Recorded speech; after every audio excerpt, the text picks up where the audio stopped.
Ce samedi 9 septembre 2023, pour son entrée en compétition, le Congo-Brazzaville a affronté la Centrafrique sur le terrain synthétique de l'université d'Abomey-Calavi. Au bout de ce match amplement discuté avec assez d'occasions de part et d'autre, c'est sur un score nul et vierge que l'arbitre a mis un terme à la rencontre. Un match nul frustrant pour Boris Amalé, capitaine de la Centrafrique, déçu du résultat. On est vraiment déçus suite à ce match nul. Vu qu'on devait gagner le match, mais nos joueurs ont manqué beaucoup d'occasions qui devaient nous permettre d'être au premier de ce pool. Mais bon, tout reste à jouer. Il reste encore un match à jouer en faveur de notre compatriote congolais.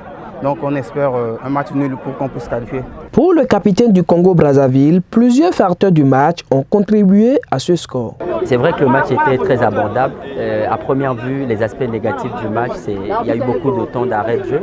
Je pense que premièrement, les Centrafricains étaient assez comment on appelle, percutants dans le sens du jeu. Et c'est ce qui nous a un peu manqué au départ, mais après nous nous sommes ressaisis. Il y a eu beaucoup trop de blessés de notre côté. C'est vrai que la chance n'a pas tourné de notre côté, il y a eu beaucoup de blessés. Mais je pense que la prochaine fois, il nous faut encore un peu plus d'agressivité pour arriver à attaquer l'adversaire. C'est les choses que nous devons corriger. Présent au terrain, le président de la communauté Congo-Brazzaville au Bénin, fier de ses joueurs, leur souhaite plein succès pour la suite. Le match, nous avions eu des opportunités, mais comme c'est notre premier match, les autres ont déjà joué, ils étaient plus en rythme plus que nous. Mais nous allons assurer le deuxième match qui nous opposera au Congo démocratique, qui sont nos voisins les plus proches, et nous allons les battre pour aller au deuxième tour. Je souhaite plein encouragement à nos poulains et je suis sûr que nous passerons le deuxième tour.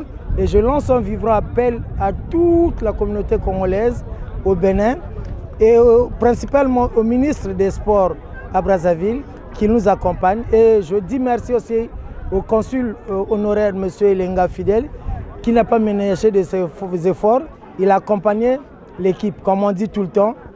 Il n'y a pas un sacrifice qui est plus grand quand il s'agit de la jeunesse. Grâce à ce match nul face aux champions en titre, le Congo-Brazzaville a toujours son destin en main pour passer au prochain tour. Il sera face à la République démocratique du Congo le week-end prochain pour son dernier match.